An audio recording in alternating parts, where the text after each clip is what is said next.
ဆရာညစ်ဖူလေးဤငြိမ်သက်တမနေမောင်မိုးဆိုတဲ့ကောင်ဟာဟိုးကောင်းဒေတာရှင်ပွေရနဲ့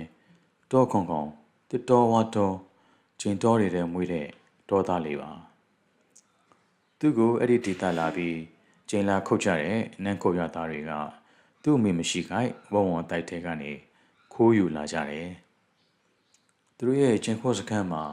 လူစီကိုမတက်နိုင်တော့တော်သမင်းတော်ရင်စားခဲ့ရတဲ့အကောင်လေး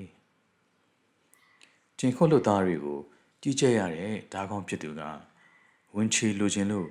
နီးမျိုးနဲ့ရအောင်ဝဲဖို့လုပ်နေလို့နန်းခန့်ရသားတွေမောင်မိုးကိုကျင်နာနဲ့ဆော့ရှော့မိကြပြီးပူပြီးတန်ရုံးစင်တွေချစ်ခင်ခဲ့ကြတယ်သူတို့ညီလေးတယောက်လိုချစ်ခဲ့ကြတာလေရသားပဲရှိသေးတဲ့ဝဝွန်လေးဟာတကယ်လဲချစ်စရာကောင်းတာမို့သူတို့သဘောကျတဲ့နာမည်ကိုမှဲ့ခဲ့ကြတာပေါ့ကျင်ခုတ်ရသည်ကုန်ပြီးမက်ကလောင်ဖျားတွေဖျားခဲ့တဲ့နန်းခုတ်ရသားတွေဟာသူတို့ချစ်တဲ့ညီလေးကိုဇာတိရွာကိုခေါ်သွားဖို့အခက်အခဲတွေရှိခဲ့တယ်တတော်ဌာနနဲ့စကားပြောရမယ်ပြင်မန်းရှာဖွေလို့ရခဲ့တဲ့ပတ်စံနဲ့ပဲသူတို့မှပါတယ်ဒါနဲ့မောင်မိုးကျွန်တော်တို့စီရောက်လာခဲ့တာမြို့မကျောင်းကိုသူရောက်လာခါစားမှာကျွန်တော်တို့သူ့ကိုနာမည်ပြောင်းပြီးခေါ်ကြသေးတယ်ဒီကောင်လေးကသူ့ကိုခေါ်တယ်လို့မထင်ဘူးပြီးတော့ကျွန်တော်တို့ကျောင်းရဲ့ဒူးတီသောဆရာမဒေါ်ဒီခန်းတောင်ကလည်းသူ့ကိုမောင်မိုးလို့ပဲခေါ်စီချင်တာလေဒါနဲ့ပဲသူ့နာမည်မောင်မိုးနဲ့တော့ရှောက်တင်သွားတော့တာပါပဲဒီဝဝုံကလေးမြို့မဖုန်ကြီးကျောင်းကိုရောက်လာတဲ့ညနေကိုမှတ်မိနေတယ်မိုးဦးလေးဦးမို့တိမ်တွေကမှိုင်းညွတ်တက်လာတယ်မိုးဦးကသူ့ချင်းမလာပဲလေယူးနဲ့လေဦးပါအဖော်ခေါ်လာတော့ကျွန်တော်တို့ဖုန်ကြီးကျောင်းဝိုင်းတွေကတရက်ပင်တွေအုံးပင်တွေဆိုရင်းထိုးနေကြတော့တာပေါ့တိမ်မဲတွေကလည်းလေဦးရဲ့ဥတီယာကိုကစွန်ဆိုင်ကြတယ်တရက်ကင်းတွေကျွေစက္ခုပန်းတွေမြင်မောဖွေးလို့ကျောင်းကတော့ဆင်းသွားတာကြာပြီကျွန်တော်နဲ့အောင်ဖို့နှစ်ယောက်ကိုစာမရမချင်းကျောင်းမဆင်းရဘူးဆိုပြီးစာအင်ခိုင်းထားတယ်ဘုန်းကြီးကဒီလိုပဲတန်ပေးနေကြပေါ့အဲ့ဒီအချိန်မှာမကလောင်ဖျားထားလို့ဖြူဘက်ဖြူရောဖြစ်နေတဲ့နန်းခုတ်ရွာသား၃ယောက်မောင်မိုးကိုခေါ်လာပြီးဆရာတော်စီမှာအကျိုးအကြောင်းရှောက်ကြတော့တာပါပဲအမွေးချမ်းတွေဒီကုလုံးဖုံးအုပ်နေတဲ့ဝဝမှာချစ်မွေးပါတယ်ထင်ပါရဲ့ဆရာတော်ကလက်ခံထားလိုက်တယ်ဒီအရင်ကလည်းကျောင်းမှာတောင်းတစုံကော့ခုနှစ်စုံတင်းရင်တအုပ်ရှိနေပြီသားကိုတကလာလူဒီတကလာလူနဲ့ဆရာတော်ကလည်းသတိဆန်လေးတွေချစ်တဲ့နန်းခုတ်ရွာသားတကား၃ယောက်မူဆဲမှပြန်သွားကြတယ်သူတို့လည်းမခွဲခြင်းပဲခွဲရတဲ့သူတို့ညီလေးကိုတန်ရုံးစင်တွေ့ကြမှာပဲကျောင်းသားတွေနဲ့ချစ်ခင်နေဖို့ကျောင်းမှာလင်းမနေဖို့ဆရာတော်စကားနားထောင်ဖို့တကယ်ညီငယ်လေးတယောက်ကိုအကိုကြီးဖြစ်သူကမှားတားနေတယ်လို့ပဲသူတို့မှကျောင်းပေါဝရောက်တဲ့အထိယောက်ျားတွေတန်မဲ့မြေရည်တွေဝဲပြီးလှက်ကြီးနဲ့ပြန်သွားကြတယ်မောင်မိုးခမရမှလည်းလူစကားမပြောတတ်လို့သာပြီပေါ့လူစကားသာတက်ရင်သူ့မှလည်းခံစားနေရတာတွေပြောနေရှာမှာပဲတော်သားမျိုးရောက်လာတော့ရောက်ခါစားမှာပဝင်းကျင်အစ်နဲ့အသားမကျသေးတော့ကြောက်နေရှာတယ်စိတ်မလုံးမချုံဖြစ်နေရှာတယ်ဒီဘုန်းကြီးကျောင်းမှာမိဘမဲ့ကလေးတွေကိုပါစာသင်ပေးတဲ့ကျောင်းလေးရှိနေတော့ကျောင်းသူကျောင်းသားတွေကအများကြီးသူခင်ဗျာဒီလောက်လူများကိုမြင်ဘူးတာမှမဟုတ်ပဲကျောင်းသူကျောင်းသားဖြူဒီကျောင်းသားတွေကိုလည်းကြောက်ဝါထင်နဲ့ကိုရင်ဥပစင်းတွေကိုလည်းလန့်ကျောင်းပေါ်တက်တဲ့လေကားတစ်တွေကိုလည်းသူမမြင်ဘူးကြီးစီတန်ခေါင်းလုံးတန်ကြားရင်တုံလို့သူ့မှာဝန်လန့်ဆာဖြစ်နေရှာတာပေါ့ကျူအိတ်ပလတ်စတစ်အိတ်တွေ့ရင်နန်းကြည့်ဖုန်ကြီးစီးတဲ့ဖက်နှက်ကိုစူးစမ်းစပွဲဝိုင်းတစ်ပြက်စီဖြာချမ်းကြက်မွေတပိတ်ဝက်ခွက်ရက်တောင်နှိအုပ်ဆောင်ချစ်တို့ခုံမြင်သမျှမောင်မိုးအတွက်အထူးဆန်းတွေကြီးဖြစ်နေတယ်မောင်မိုးမှာချစ်မွေးပါတယ်ချစ်မွေးကဒီပြင်အိမ်မွေးသေးဆန်တွေလိုတမွေးနှမွေးဟုတ်ပုံမရပါဘူးသူ့တကောလုံးဖုံးအုပ်ထားတဲ့ခက်ချမ်းခက်တူ မဲမော်မော်မွေးတွေအားလုံးကချစ်မွေးတွေထင်ပါရဲ့အကြခင်မှာပဲဟိုးဆရာတော်ကအစကပီယာတို့ဆရာမဒေါ်တီခေါင်းတောင်တို့အလေကျွန်တော်တို့ကျောင်းသူကျောင်းသားတွေအစုံအားလုံးရဲ့ချစ်ခင်မှုကျင်နာမှုကိုသူရသွားတယ်မြို့မပရဟိတမိဘမဲ့ကျောင်းမှာမောင်မိုးဆိုတဲ့ကျောင်းအိတ်ကျောင်းစားတယောက်တိုးလာတာပေါ့ကျွန်တော်တို့နဲ့အတူကစားတယ်ကျွန်တော်တို့နဲ့အတူစားတယ်ကျွန်တော်တို့လိုလည်းလိုက်ပြီးစားရင်သေးတယ်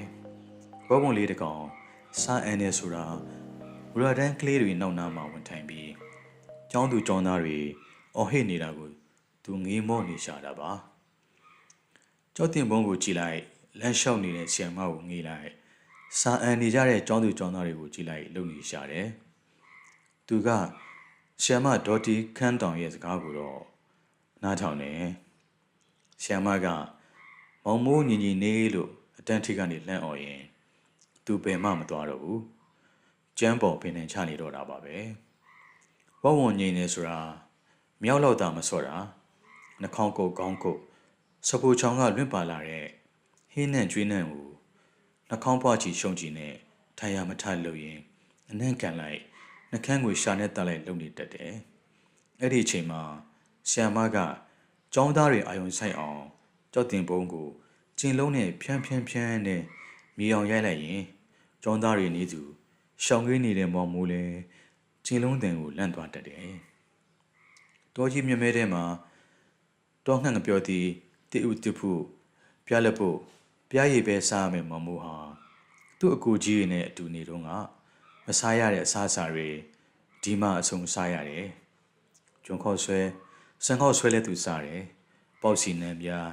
ထက်တရပလာတာလည်းမငင်းဘူးသူအကြိုက်ဆုံးကတော့ငပြောသီးနဲ့ငါဟင်းငါဆိုရင်တော့မောင်မိုးကကင်ဖုတ်တုတ်ချက်ပြုတ်စားမယ်ဆိုတဲ့အထဲကပဲစလိုက်တမတော်ယုံလူမစားနိုင်အောင်ငရုတ်သီးခက်ဆက်ချက်ထားတဲ့ဟင်းလဲမောင်မိုးကတော့တော့စားတယ်ပြီးမှရှာထုတ်ပြီးရက်ခက်နေရပလေးစီစားမှာပဲမောင်မိုးဟာဝဘမဖြစ်ခင်ကလူဘွားမှာကျင်လည်ခဲ့တယ်ဒီမှာရဲ့သူ့ကိုချစ်ကြရတာတွေထဲမှာသူမစင်ဆွန့်ရအခင်းလေးဆွန့်ရမှာတိတ်စီကန်းရှိတာလည်းပါတယ်သူကအတန့်ပြန်တိတ်ကြိုက်တယ်သူ့ဘာသာနေရာတတ်မှတ်ပြီးဘုံကြီးကိုနေရဲ့နောက်မှာသူကိစ္စတွေကိုသွားဆွနေကျောင်းမွေးတော်ရန်တိရစ္ဆာန်ပေမဲ့အိမ်မွေးတိရစ္ဆာန်တွေထက်စီကန်းရှိတယ်မောင်မို့နောက်ပိုင်းကျတော့ဆရာတော်ကိုလှူဖို့ပရဟိတမြွမ်းမဲ့ကျောင်းကိုလှူဖို့လာကြတဲ့ဒကာဒကာမတွေအလူရှင်တွေကိုသူထွက်ကြွတတ်တယ်ဒီပုံကိုယ်တွေမှာစားစရာတစ်ခုခုပါလာတတ်တယ်မဟုတ်ပါလားတချို့ကသူ့အချက်ငပြောသည်တချို့ကငါဟင်းငါကြော်အချော့ဖို့စီစဉ်လာခဲ့ကြတာလေအကြောင်းမသိတဲ့ဧည့်သည်ကဒကာဒကာမတွေကတော့ဝုံတကောင်အာရဝန္တာပြေးထွက်လာတာနဲ့ပပင်းကြုံတဲ့အခါလန့်သွားကြတာပေါ့ဒါပေမဲ့သူ့မှာရန်လိုတဲ့မျက်နှာထားမှမရှိပဲပြီးတော့အရွယ်ကချစ်စရာလေမောင်မိုးကလည်းအကင်ပါတယ်အသိဉာဏ်ရှိတယ်လို့ပြောရလိမ့်မယ်အဲ့ဒီကလန့်ပြီးထင်းနဲ့ထိုးမှာလမ်းလျှောက်တုတ်ကောက်နဲ့လမ်းရိုက်လိုက်မှမျိုးကိုသူမနှိမ့်မျိုးဘူးဒါကြောင့်ထီယိုတကန်ဒုတ်တရန်ကလန်းလန်းကပဲကြိုတာပါဒီနေ့တော့အရင်ကဒီချောင်းကိုတခါမှမလာဘူးတဲ့ဟဲစင်းလေးကိုသူကြုံမိရတာဖြစ်သွားတယ်ဧည့်သည်တွေကထွက်ပြေးကြိုတဲ့မောင်မိုးကိုခြေဆုံးကောင်းဆုံးကြည့်ပြီးပြုံးကြတဲ့ပြုံးကိုဘယ်သူမှနားမလဲကြဘူးကျောင်းပေါ်ရောက်တော့ဧည့်သည်တွေကဆရာတော်ရှေ့မှာဝတ်သွားဥချတော့မောင်မိုးကလည်းသူ့ထုံးစံတိုင်းဧည့်သည်တွေနဲ့အတူလိုက်ပြီးဥချရှိခိုးတယ်မောင်မိုးရှိခိုးတာကြည့်ပြီးဧည့်သည်တွေကသဘောကျလို့မဆုံးဘူးဘယ်ချန်နယ်ဘယ်သတင်းစာဘယ်ရုပ်မြင်သံကြားထဲမှာမောင်မိုးအကြောင်းမပါပဲနဲ့ဟောဒီမြို့လေးရဲ့မြို့မဘုံကြီးကျောင်းမှာတင် जा ပေးရင်တက်လွယ်တဲ့အရွယ်ဝဝွန်လိမ်မာလေးရှိတယ်လို့ကြားတဲ့နဲ့လိုက်လာကြတယ်စက်ကက်ထောင်တဲ့လူတွေလေမောင်မိုးကိုပတ်စံပေးဝယ်မလို့တဲ့ပညာရှိအမြတ်အပြစ်မထွက်ပေမဲ့သူတို့စကားကြောင့်ဆရာတော်ရဲ့မျက်နှာတော်ညီမြန်းသွားတယ်မရောက်နိုင်ဘူးလို့ဆရာတော်ကတခေါနဲ့ပြောလိုက်ခြင်းပေမဲ့တကားတို့ကဒီအကောင်ကိုတန်ဖိုးဘလောက် တင်မာတော့လို့မိတယ်ဆရာတော်အရေးကဲမတိနားမလဲကြတဲ့တကားတွေကငွေ3000ပေးပါမယ်ဖျားလို့ရှောက်တယ်တပည့်တော်တို့မွန်ပြည်နယ်အထိပြန်ရမယ့်စီဒီကောင်လေးကိုဟိုအထိရောက်အောင်ခေါ်သွားမယ်ကုန်ကြငွေတွေအကြောင်းပြောရင်အပူတိုက်လွမ်းတယ်မိချောင်းမျက်ရည်ကျပြနေကြတယ်ဆရာတော်ကသူတို့ပေးမယ်ဆိုတဲ့3000ထက်အဖိုးတန်တဲ့တရားကိုဟောပြီးမောင်မိုးကိုမရောက်နိုင်တဲ့အကြောင်းအလိမ္မာနဲ့ဆုံးမလွတ်တယ်ဒီအကြောင်းကိုသိတဲ့ဥပဇင်းတွေကမောင်မိုးကိုညလူသူအလစ်မှာလာခိုးမှဆိုလို့ကျောင်းသားတွေရဲ့အဆုံးမထားပြီးညတေးရာကနေကျောင်းသားတွေရဲ့အလေကိုရွှေ့သေးကြရသေးတယ်ဝန်တဲကြီးကဈေးမြက်လာပြီဆိုတဲ့သတင်းကလည်းကြီးနေတယ်လေကြီးကောင်ဝင်ပြီးဝန်ပြိုဖဖသာမဖြစ်သေးတာဝန်ပြိုပေါက်ဖြစ်လာတော့မောင်မိုးကကျောင်းထဲကကျောင်းပြင်ကိုလက်ကနေခဏတစ်ဖြုတ်ထွက်လေတက်တယ်ဆရာတော်တို့ဦးစင်းတို့စေဖူရရမောရတဲ့ရက်တွေပေါ့တော်တော်ကြာဘယ်စက်ကက်ဖွဲ့ဘယ်မျိုးကားတဲ့ဘယ်မျက်လက်ကအထက်ဘက်ဆန်လာပြီဆိုတာမျိုးကြားရရင်ဘုန်းကြီးတို့ရတတ်မအေးပဲဖြစ်ကြရရောမောင်မိုးကလည်းကျောင်းဒီနာ5-5စိန်လောက်ရှောက်လေပြီးတော့ကျောင်းကိုပြန်လာရှာပါတယ်ပဝင်းကျင်ကိုလေ့လာစူးစမ်းတာတင်ပါရဲ့အစာအန်နေကြတဲ့ကျွန်တော်တို့အနာကိုသူပြန်လာပြီးထိုင်နေဆ iam မဒေါ်ဒီခန်းတောင်ကိုမျက်တောင်မခတ်ပဲငေးကြည့်နေတတ်တယ်တခါလေတော့လည်းအဲ့ဒီလိုထိုင်ရင်သူ့မျက်တောင်မွေးတွေပုတ်ခက်လို့ရင်ငေးမြော်နေပြန်ရောဒီလိုလှုပ်တဲ့နေ့တွေဟာဆ iam မကသူ့ဖို့အပြောသေးယူမလာတဲ့နေ့ပေါ့ဆ iam မခင်ဗျာအပြောသေးကိုနေ့တိုင်းတော့ဘယ်ယူလာနိုင်ပါမလဲအပြောချံပိုင်ရှင်ရဲ့သမီးငပြောသီးတည်းရဲ့ဇနီးမှမဟုတ်ပဲအိမ်မှာရှိတဲ့ငပြောသီးစွန့်လွတ်ချတဲ့ငပြောသီးလောက်ပဲယူလာနိုင်ရှာတာပေါ့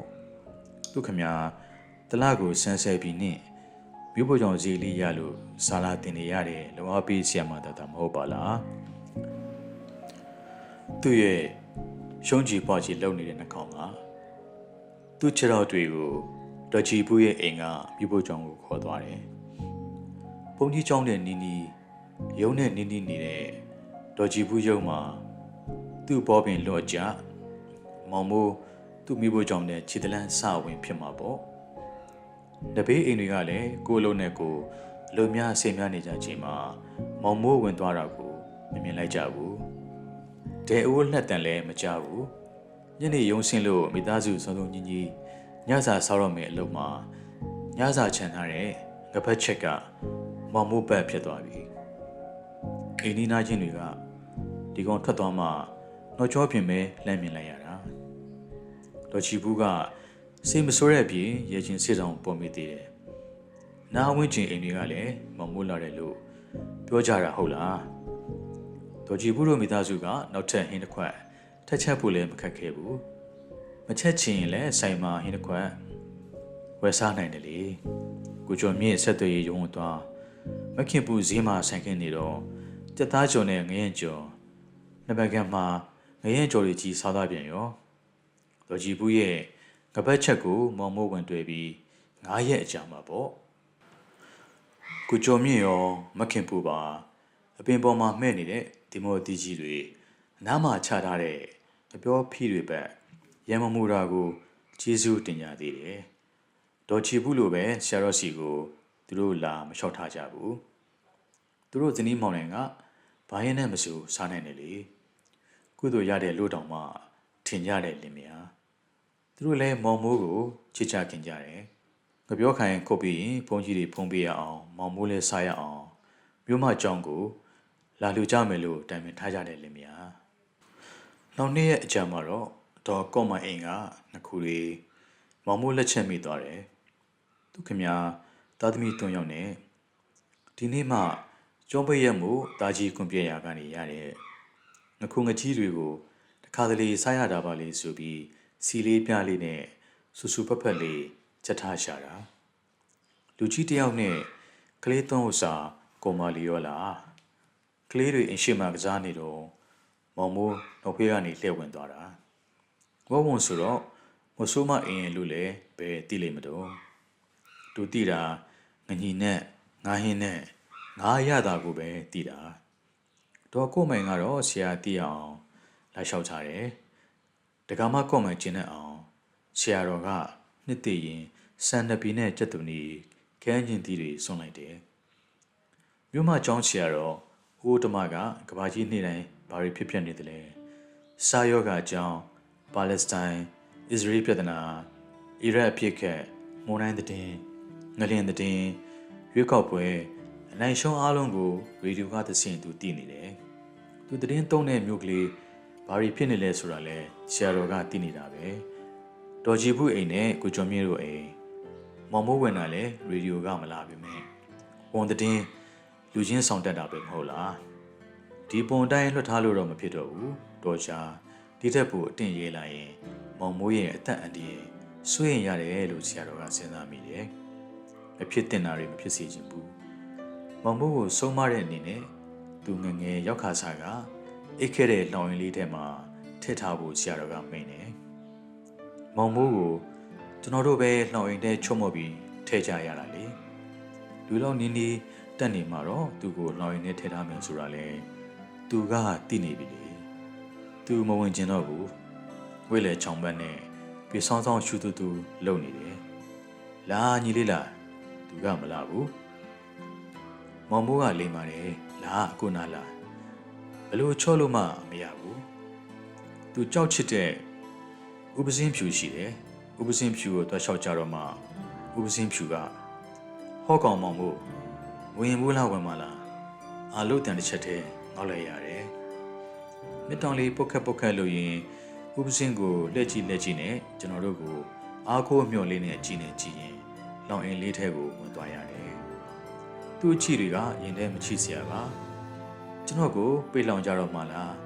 ရက်ဆက်လိုက်ကြတာဗျာဆိုတဲ့အဓိပ္ပာယ်တွေပါတယ်ခန္ဓာကိုယ်ဖွံ့ဖြိုးစားပြုနေတဲ့မောင်မိုးအတွက်ငယ်ကနေခဲ့ရတဲ့လောင်ရင်လေးဆိုတော့နည်းနည်းကြက်နေတာပေါ့ဘုန်းကြီးကရေတောက်ဆရာအင်းတော်တစ်လုံးမှာရေပြည့်ဖြည့်လာတယ်စားဖို့သမီးဟင်းတွေကိုတော့ကျွတ်အိတ်ထဲထည့်ပြီးပေးလိုက်တယ်တခါလေသူကြိုက်တဲ့ငပြောသီးတွေလည်းပါတာပေါ့ကျွန်တော်တို့နဲ့တကြမ်းတဲ့အိတ်ခဲ့တဲ့မောင်မိုးကျွန်တော်တို့ကြောအောက်မှာဖြင်ချမ်းသူကြောအောက်မှာဂုံနေအိတ်ဒါပဲကွာတဲ့မောင်မိုးအခုတော့သူခမငယ်ဘွားကနေခဲ့တဲ့လောင်ရင်လေးတဲ့ပြန်ရောက်နေရှာတယ်မောင်မိုးခန်းစားချက်အဖြစ်နဲ့ဆူဆူဝါဝါအော်တန်တစ်ချက်ပေါ်လာတတ်တယ်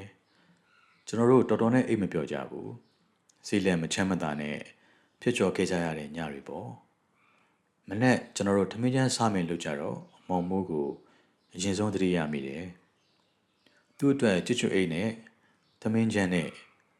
ပဲဟင်းနဲ့ဖက်ပြီးအရင်တော့ပို့လိုက်တယ်ကျွန်တော်ကစေတနာပို့ပြီးနည်းနည်းပို့ထည့်သွားတယ်ထမင်းတော့ကံပြီးလာနေတဲ့ကျွန်တော်ကိုသူရှင်လန်းတဲ့မျက်နှာနဲ့ကြိုလိုက်မယ်တင်တာမဟုတ်ဘူးသူဝမ်းနေနေတယ်ကျောင်းတက်ချိန်ဆီယမဒေါ်ဒီခန်းတောင်ကျောင်းကိုလာတော့မောင်မိုးအတွက်ပြီးချင်တဲ့ပြောတီကနှလုံးဆရာတော်ကိုဒီကိစ္စတင်လျှောက်ခြင်းပေမဲ့ဆရာတော်အကြောင်းသိနေလို့မလျှောက်ရဲဘူးမောင်မိုးစီတွားလျှောက်သွားပြီးဆီယမကိုယ်တိုင်ငပြောတီတွေတွားကြည့်တယ်ဆီယမကိုမြင်ချင်းမောင်မိုးអော်တဲ့အတန်ဟာ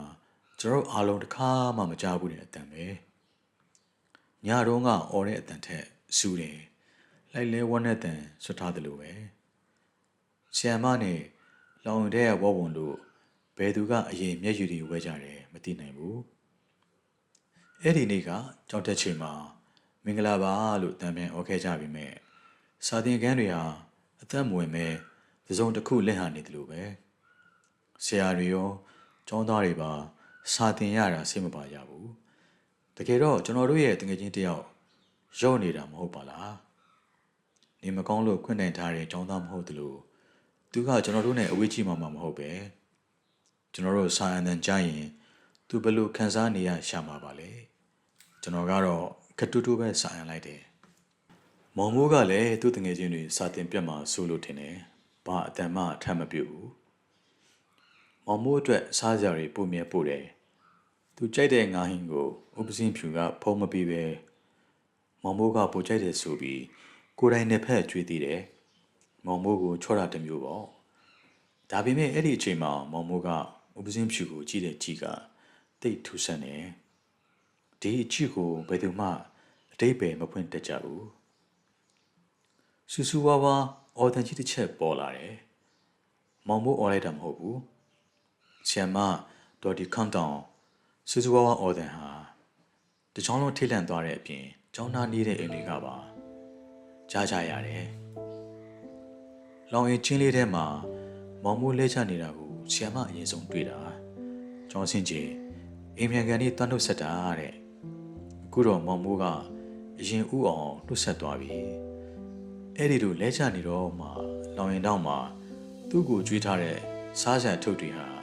အထုပ်မပြက်အရာမယွင်းဖို့ဆိုတာတွေ့လိုက်ရတယ်ဆီယမ်မရဲ့ညပြောသီးတွေလည်းဒီကိုအတိုင်းဥပစင်းရဲ့ကားဟင်းနဲ့နေဖက်ထားတဲ့ထမင်းတုပ်ကအပေါ်ဆုံးကကျောင်းသူကျောင်းသားတွေရဲ့ဥပစင်းတွေအပြေးလွှားရောက်လာကြတယ်။လောင်ရင်တကားတော့ကိုအမြင်ပြေးယူကြပြီးအတင်းလှုပ်လို့ကြတယ်။သူ့ခန္ဓာကိုယ်လေးကပူပူနွေ့နွေ့လေးပဲရှိသေးတယ်။ထမင်းတို့ဟင်းတို့နဲ့နည်းနည်းရတယ်။ကျွန်တော်တို့ရဲ့တငယ်ချင်းတယောက်တော့ကွယ်လွန်သွားခဲ့ပြီ။ကျောင်းအောက်ထက်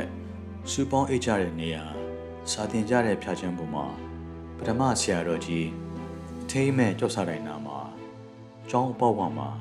ကျွန်တော်တို့ရဲ့အသေးတနေရာမှာပြီးတော့မြို့ကလေးရဲ့နှလုံးသားတနေရာမှာသူရှင်သန်နေတော့မယ်ဝဘုံကလေးမောင်မိုးဆိုတဲ့ဝဘုံကလေးမသေးဘူးအမြဲရှင်သန်နေတယ်